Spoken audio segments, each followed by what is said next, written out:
Good evening, everybody. Thanks for joining us for Mary Leno Went to Switzerland. My name is Estelle Dish. I'm here with Peggy Barrett and Christine Grimes. Peggy and I accompanied Mary Leno to Switzerland to die by choice because she had Alzheimer's in September 2025. Christine accompanied a friend to Vermont last winter 2025. So we have those three experiences. We're here to share them tonight, not as experts, not as advisors, but as folks with some basic experience about medical aid and dying. We're also here with Susan Fleischman, whose idea this was, and who is our producer tonight, so she's off camera, but thank you, Susan, for coming up with this plan. People following Mary's memorial had questions, and so we're here to hopefully answer some of them, and then there's a chance for you to ask your own. There's paper and pencils around, and Susan will collect questions and pass them to us because nobody is mic'd. We're mic'd to the studio, but we're not mic'd loudly, and you wouldn't be either, and you'll be off camera, so there's no reason for signed releases or anything. I'd like to say a couple words about who Mary is for folks who didn't know her, because people will be watching this video. She was a long-term resident of Cambridge, a terrific social justice activist, especially for LGBT rights, women's rights, affordable housing. She was a long-term photographer who documented political signs and protests, graffiti, had political buttons. She was really interested in that, and the Northeastern University Social Justice Archive is housing her photos and buttons. So in the future, students can research that, go visit it, whatever. Apparently they love the buttons. So, okay. So tonight, I'm going to talk about Mary's timeline and what it was like to go to Switzerland. Christine is going to talk about what it's like to choose medical aid and dying in Vermont. And Peggy's going to address the complexities of choosing this when you have dementia and talk a little bit more about Mary. So, in terms of Mary's timeline, at least 5 years ago, she started complaining about her memory. Around 3.5 years ago, before her death, 3.5 years ago, she went to a neurologist for the first time who diagnosed mild cognitive impairment. During the same time frame, her brother was getting worse and worse with Alzheimer's. And 2 years before Mary passed, he died.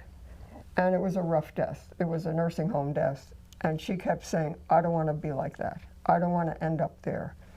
And shortly after his death, she and I went to a workshop sponsored by Final Exit Network on how to die.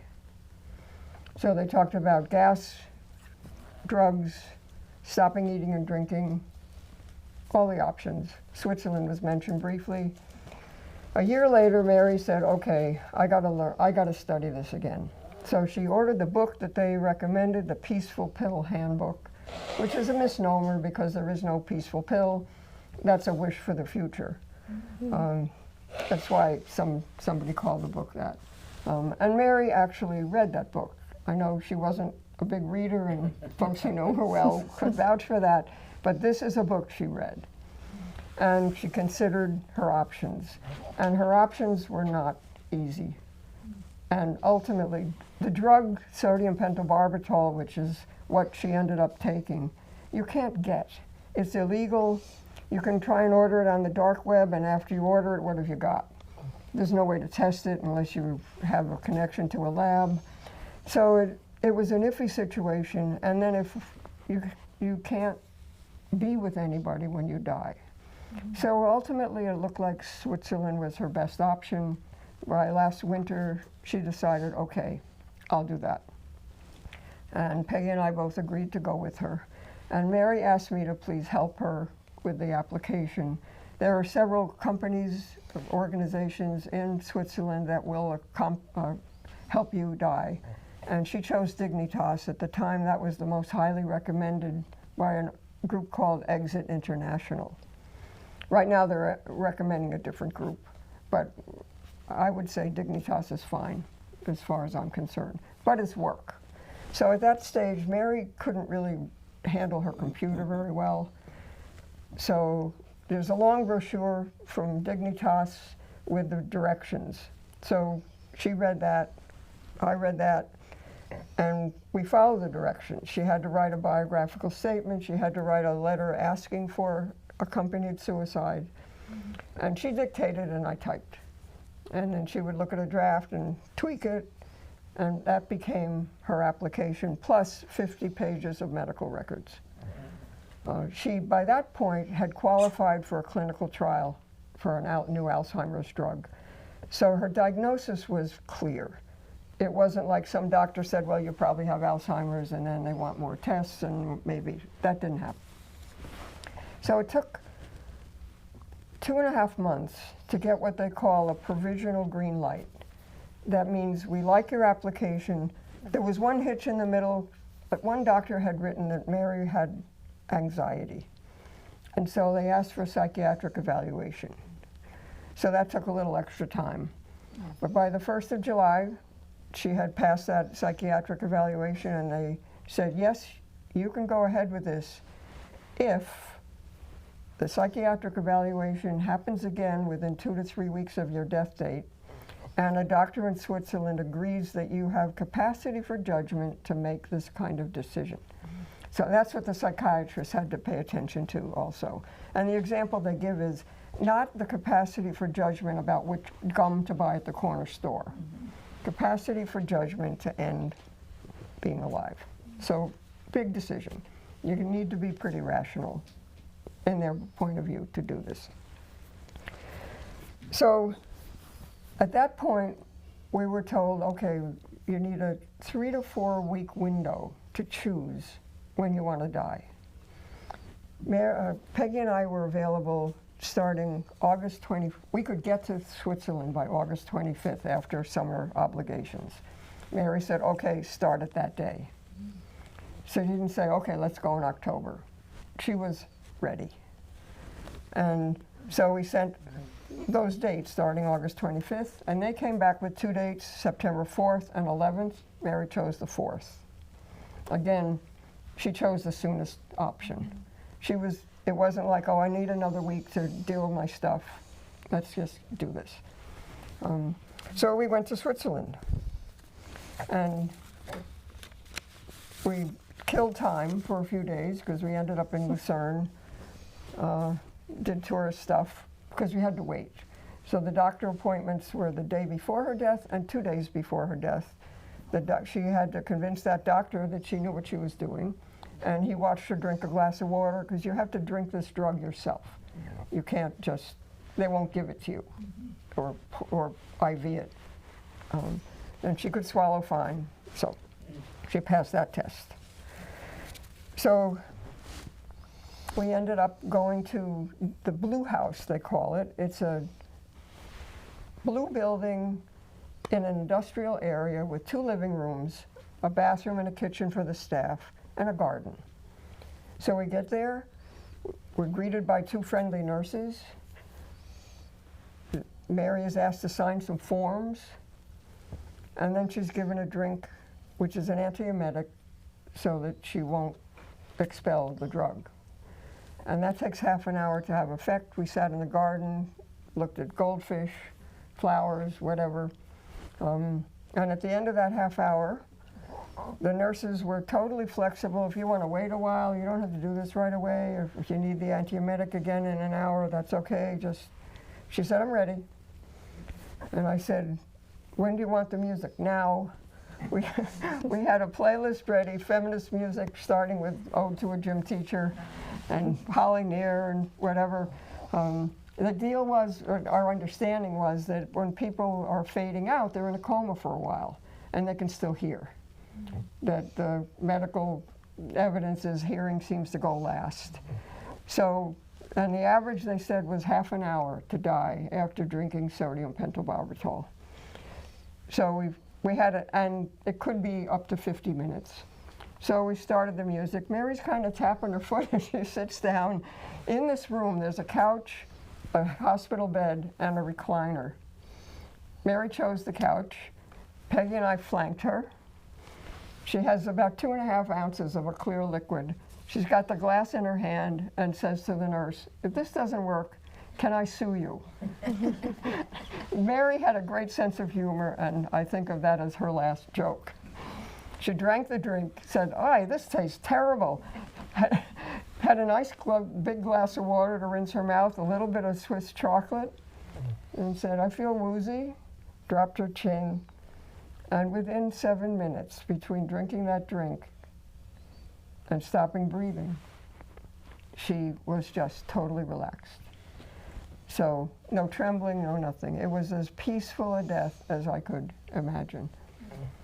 So I would wish that for anybody, frankly. So I'll stop there and let you tell us about Vermont. There's some ways that it's similar and some ways that it's different.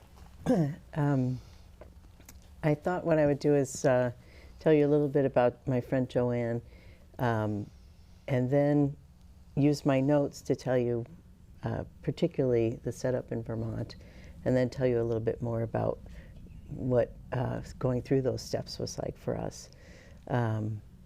Joanne was a fabulous activist. She was born in South Africa, came here as a young person, I think 19 or 20 years old, and began to work here for the anti-apartheid efforts, and was instrumental in starting the Fund for a Free South Africa here, and in bringing Nelson Mandela to speak in Boston. Primarily, she was an artist, and she spent some time in the Southwest, some time in New York, and some time here. And for the last 20 or so years of her life, ran something called turbulence.org, which is about net art and bringing cutting-edge art through the internet. And she did that with her partner, Helen Thorington, who predeceased her by just a few years. And while she lived in Jamaica Plain, she was my across-the-street neighbor, we lived in Jamaica Plain, and when Helen and Joanne had moved into the neighborhood and got to know some of us group of friends, we decided that we would help them to stay in their house. Helen was quite a bit older, and Joanne had gotten diagnosed with cancer. And so we started calling ourselves the Village, as in it takes a village. And there were 7 women who did all kinds of things for them, everything from, taking care of their yard or shoveling to helping with medical appointments and just taking care of them, really.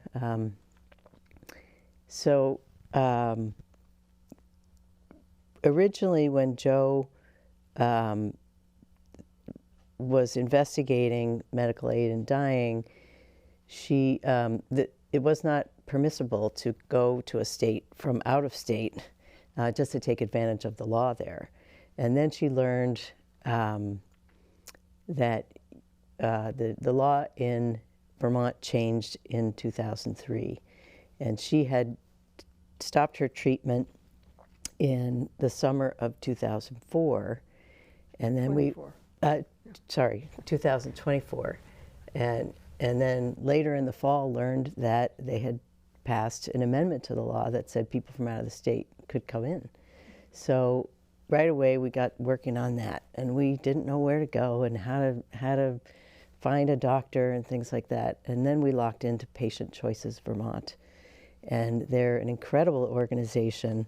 I did put a resource page together, so anybody wants to take notes, you can just grab the page on your way out.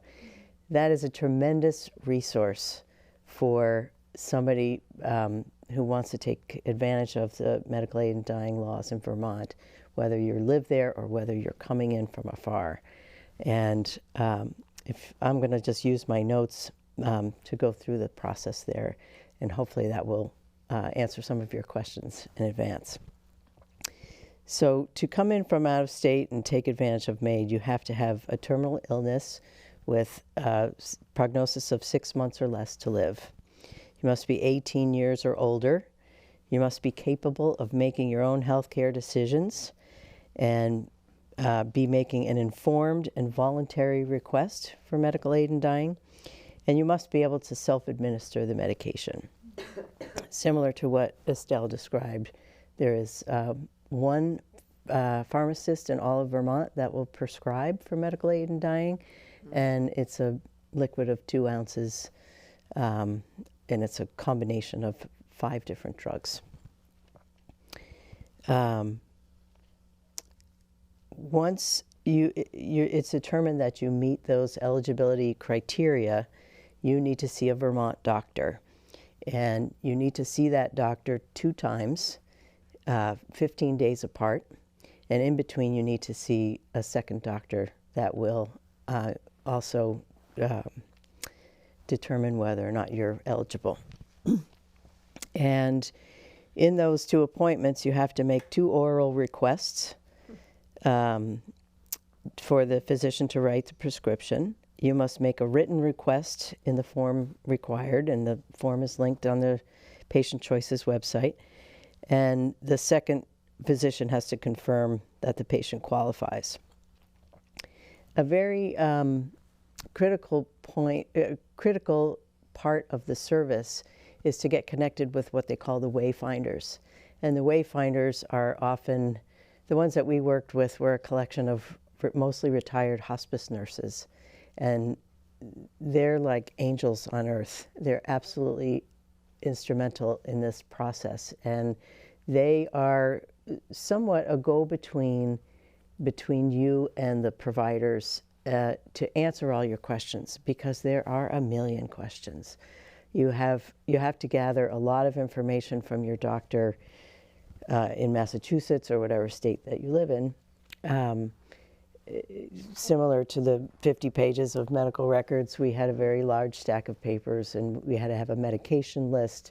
We had to have a written document that's documented her prognosis of less than 6 months. We had to connect the doctors. We had to connect the hospice teams. And it gets tricky with that because it's not legal for doctors here. And so they are extremely careful about what they do and what they say and what they put in writing. And even a doctor who may be supportive has to, just give the blanket information. Yes, this is her prognosis. And so a doctor here in Massachusetts makes a referral to a doctor in Vermont. Sounds simple enough, but the hard part is finding that doctor. There are only about a dozen doctors in Vermont that will see patients from out of state, and it was very, very hard for us to find them and get connected to them. Once we got to the wayfinders, however, things got a lot easier. And there's a network now of wayfinders, and they're sort of located at different parts of the state. So you can do a little bit of advanced work with them. They would be able to help you find the doctors based on the area that you want to go to. In our case, we were in southern Vermont, and they helped us with medical information. They helped us getting appointments. They helped us with lodging and logistics. They helped us with learning about the rules for transporting the medication. The pharmacist is very, very particular. All of them are very, very particular about doing everything absolutely 100% the letter of the law. And the pharmacist wants to deliver the medication in person. You're not allowed to take it out of state with you. Everything you do has to be in the state of Vermont. You can leave in between your 2 15-day appointments, but all of your appointments have to be physically in Vermont, and then your ingestion day has to be in Vermont as well. And it's not like you can just get a hotel, so it was very helpful to have the wayfinders connect us with a home to have the ingestion. And so we gathered there with Joe, and we had 2 wayfinders with us, and later a hospice nurse. And we were surrounded by art and poetry and song. And Joe had a room where she decided that she wanted to ingest the medication with the one wayfinder present. And then after she was put in her sleep state, we could then visit with her. And in her case, she had to actually practice swallowing in advance. Her medical condition was such that they needed to be sure that she could swallow and she could lift the glass by herself, and everything would be self-administered. So she had no problem there, and she was similarly put to rest in 5 minutes time, and her dying process was about 6 hours. And so we all had time to spend with her and see her passage. Wow, It was, 6 hours. Similarly, Wow. it was very, very peaceful, and it was exactly what she wanted. In her case, she had metastatic breast cancer for over 7 years, and she had stopped treatment in the summer, knew she would, expire after probably 6 months or so. And when the cancer was in her brain, she had a real fear that any day she could have a seizure and then be, bound somewhere to machines keeping her alive, and she did not want that indignity for herself. So she was able to arrange this very, very peaceful passing. Great. I want to tell you a little bit more about Mary's experience and her decision making about going to Switzerland. And as you can hear, the difference between the kinds of systems that are operating in the United States wouldn't allow someone with dementia who was not within 6 months of dying to choose assisted dying here. So that's not available. So that wasn't available to Mary. And in that, she did not have another physical disease that put her close to dying. So we have to talk about the opportunities and what is available to people with dementia.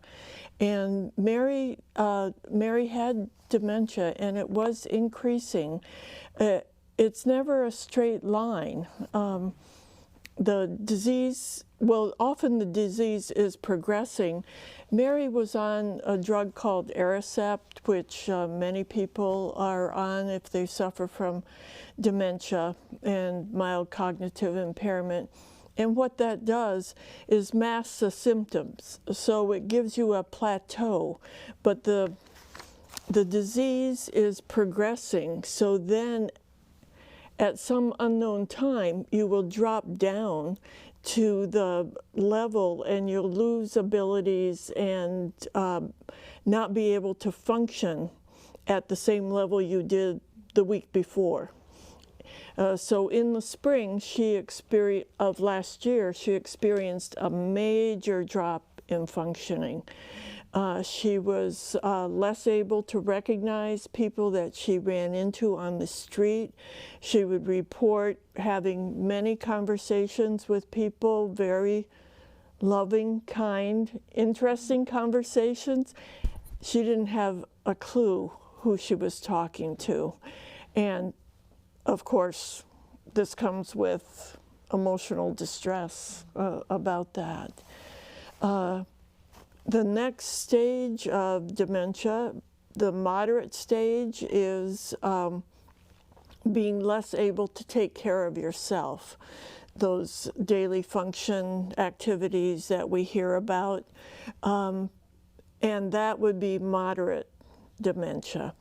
And Mary was aware of this because we had talked with her neurologist about it, so she knew that what it would mean for her not to be able to take care of herself. So she came to me one day to say that every day she had forgotten how to make coffee. And every day she would try to remember, and so far every day she had remembered how to make coffee. She thought that she would write it down so that she would have something to refer to, so it wouldn't be so panicky for her in the mornings when she got up, that, put the coffee in the she used a drip system. And, but she was, you can imagine the fear that this brought on, that she knew that one day she was not going to be able to remember. And when that happens and you have that memory loss, sometimes you aren't aware of all of the things that you are forgetting. So she could factor in that she was probably already forgetting to do some other things. She had a very broad, loving community, so people were helping her and providing food and so forth. But unless you were there, you didn't know whether or not she was eating it. You know, so it's she was entering a phase where she knew that this was a possibility for her to lose more quickly. So this was in the spring, and her choosing these dates in early September, late August, early September were a lot because she didn't know when that next drop was coming, and she didn't know if she could consent or be judged competent after that next drop. So that was the pressure on her to make the decision before she lost her ability to pass these competency tests and so forth. And so she decided, she said, okay, it's time, and I want to do this, because she really, really wanted this particular kind of death. And some of you perhaps were people that she met with over the summer to talk about her decision, to share her thinking about what she wanted to do. She commented that she had never felt so loved in her life. So she did her ending process very, very well. She we had worked, she got her ducks in a row. We had worked, I was just smiling because of the trying to get her financial ducks in a row. And it's, sometimes I've heard people comment on their own ducks and say they're not even sure they're all ducks. There's a goose in there and a turkey, but we're working to get the ducks in a row. And she did a wonderful, wonderful job of doing that, and really worked to take care of her community as she was taking care of her own self. This was a very, very important decision for her, and she did it very, very well. So we'd like to know if you have any questions, or have we answered why you were here, or what we can do for you. So if you want to write, Susan will grab the papers and bring them to us, since you're not mic'd.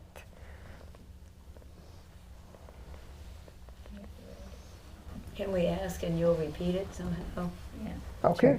I mean, I'm just kind of curious, are we making any progress in this country to having more options for people who want to die with dignity, and even with a little more breadth than your situation? Thank you so much for the details of it. Beautiful. There are a couple new states, New York and Delaware, I think, and Illinois, allow the kind of death you can do in Vermont, but nobody with Alzheimer's yet. I hear that California is talking about it. Canada has passed this. 16% of deaths in Canada are now medical aid and dying deaths, and 20% of them in Quebec are by choice. And you can die for any reason, assuming they agree it's a rational choice. Am I correct that it's only 2 states where you can go from out of state? Yeah, Oregon and Vermont are the only 2 states that allow out-of-staters in. So the more states that pass this, the better, of course. And Compassionate Choices, which used to be the Hemlock Society, is working on it. There's a bill in the State House, a medical aid to dying bill, They got out of a crucial committee last year, but never got to the legislature. And it's filed again. It gets rejected over and over again. The doctor with prostate cancer who sued the state for permission to die, he lost that case in the Supreme Court. He decided to go the court route to see if that would get around the legislature, but it failed. So folks are working on it. There's organizations, Death with Dignity is another one, Exit International, Final Exit Network. All of those organizations are ones that you can join and follow what they're up to. So gentle progress, I would say, in terms of the Vermont model. New York the governor said, I'll pass this as long as you make sure no non-New Yorkers come. So it's New York only. That will pass. She's ready to sign. But she's requiring a taped statement. So nobody will object to that, I don't think. But they want careful records that how this person sounds, and so that if anybody questions it, they can listen as well as read. I'd like to add that if you want to help this bill pass in Massachusetts, get in touch with your reps and senators and encourage them to pass the medical aid in dying bill. I forget what its exact name is, but you can just Google that and find it and get on it. And many of these resources are linked on the resource page. They're on the table in the back. I think there's not very much discussion going on nationally about this. Not that we don't have some other things to be talking about, but that in fact to help people make this kind of decision, I think there's going to have to be a lot more discussion about why people might decide to do this, how do you avoid family members, and I'm hearing also sometimes healthcare workers from pressuring people to choose this. So there's got to be a lot more discussion so we get over our ignorance, our unease with the topic, and come to understand that this is a rational, compassionate choice that should be provided for people. And that it's medical care. Is And what that it it's is. medical care. It is medical care. Yeah. And I think when you're talking about death, when people are considering their own death, their experiences of death throughout their lives, play a factor in how that's going to affect them and what their choices are. But when you have an opportunity to, as they say, walk someone home and see a very peaceful death, you understand it differently. It really is, it's not suicide. It is not, a tragic thing to do. It is part of your medical care, and it is an option that's available to you and should be an option that's available to you to make that choice for yourself. Yeah. First of all, I really appreciate all of what you each shared. I have much more understanding. I've been very iffy about all of this, so I really appreciate hearing all the details and all the care that goes into helping someone do this, and making sure that it's a good decision. I was just curious about the cost. Like, I'm sure Medicare's not going to pay for it. No health insurance is going to pay for it. They do. They do. They do? Yeah. Oh, that's Yeah. good. So In, that's my question. in Like, this how does case, this- in the case of my experience, it's a doctor referral from one doctor to another doctor, and then you have those appointments are covered as part of your medical care. I think it may be the case that you have to pay for the medication and, of course, things like lodging and whatnot, but your appointments are covered. Dignitas is very expensive, but if you don't have money, they don't charge you.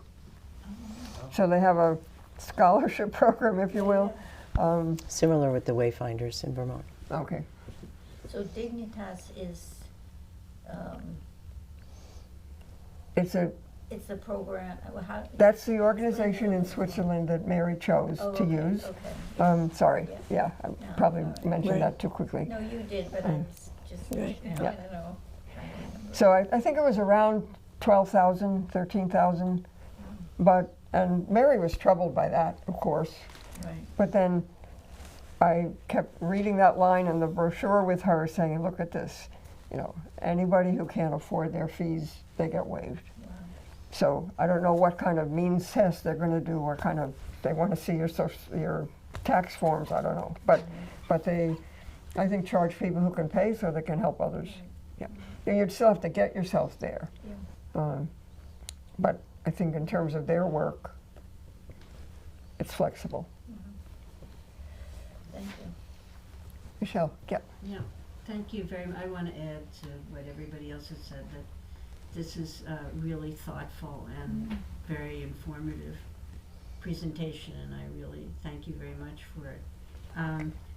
I guess my question is, I think one of the major opposition arguments to extending this to more states is from the disability rights people, and so I'm wondering how you That's right. kind of respond to that. Here in Massachusetts.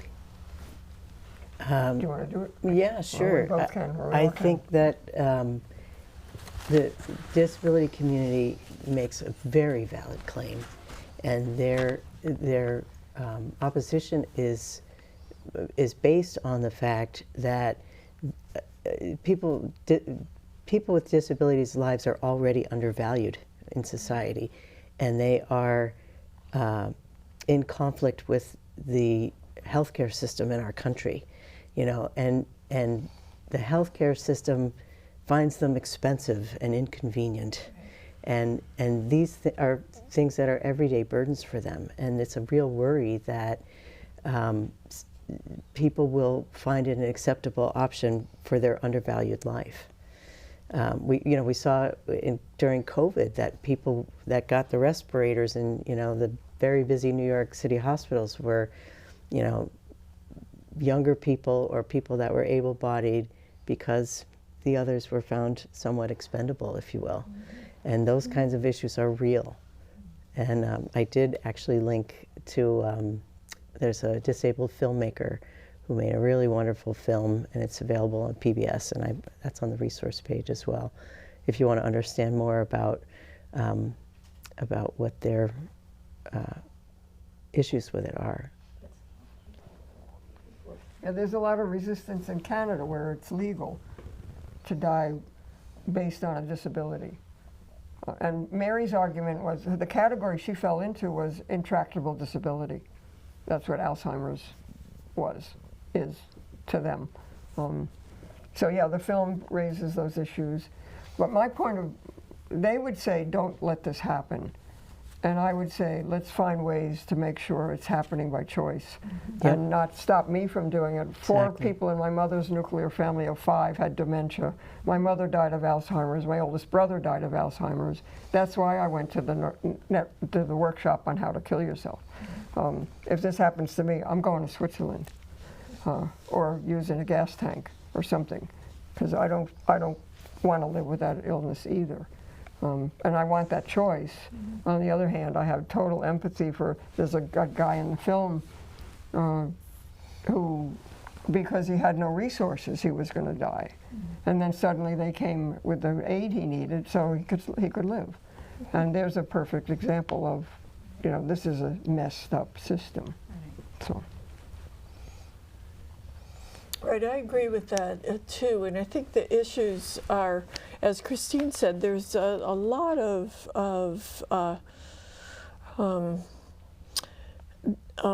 undervaluing of people with disabilities, and that's should be a focus of our work, and but that should not detract from people's ability to choose this as an option.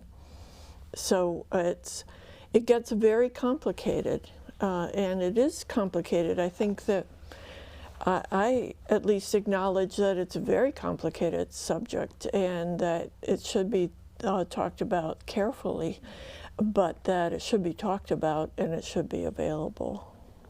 Yeah.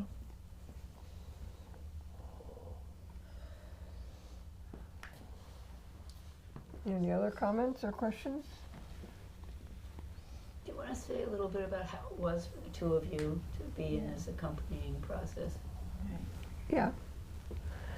It felt schizophrenic to be hoping Mary got what she wanted.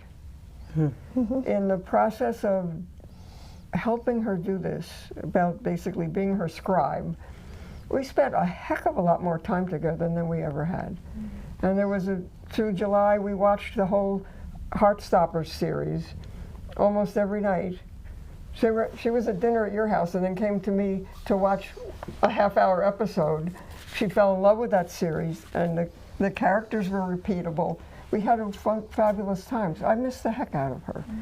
I miss that constant contact, but I would not want Mary alive right now in that condition. She would be apoplectic. She would be ready to step in front of a truck, but realize that it was unethical because of the driver. But it was intense, and I also feel free. I feel relieved that she got what she wanted, and I feel like I kind of have my life back in a way that I wouldn't exchange it for a second, what we did. But I'm also glad that it's over in a way. So it's a mixed bag. Yeah. I felt totally relieved and happy that Mary got the death that she wanted. And first of all, it went very, very smoothly once we were in the process. But we arrived in Switzerland on Saturday, Saturday, and her date was Thursday. Yeah. So we were in Lucerne, where we were because that was put us closer to the doctor that would be seeing her and checking in on her. But those were long days. They were good in that because of the time change and the new city and so forth, the days gave Mary a chance to get oriented. We wouldn't have want her to have been seen by that doctor those first few days where she was feeling very disoriented. So that was good, but they were very long days of waiting in a really foreign environment for Thursday to come. So it was, some of the time I could just feel that the three of us forgot why we were there. We were looking at the mountains and we saw the ducks in the river, and Mary occasionally got totally taken up with taking pictures and being a photographer again. But then shortly after that, then reality would come back again and sort of say, well, how many more days now? Yeah. Kind of. So it was long. It was a long time of the three of us doing what we could do to help Mary through the time. Talk about killing time. Just that phrase finally made a lot of sense. Yeah. Yep. In Joe's case, it was very different because she had so many medical issues, and each one of them was a different insult. She managed her own care very well over many years, but she was brilliant and really smart about a lot of things, and she was a really good cook, and she could only eat toast, and she was a brilliant artist, but the cancer in her brain gave her trouble with her eye, and she had to wear an eye patch, and it was hard for her to see. She liked to read a lot. It was hard for her to read. And she, you know, she was very determined. Once it became an option for her, she was so clear. And, you know, the process means that people have to ask you over and over again, you know, are you sure you want to do this? Are you sure you want to do this? And I had to ask her too. I was, you know, it's doing all this logistics and paperwork for her, but I felt myself I had to ask her. And she was crystal clear and really wanted that for herself.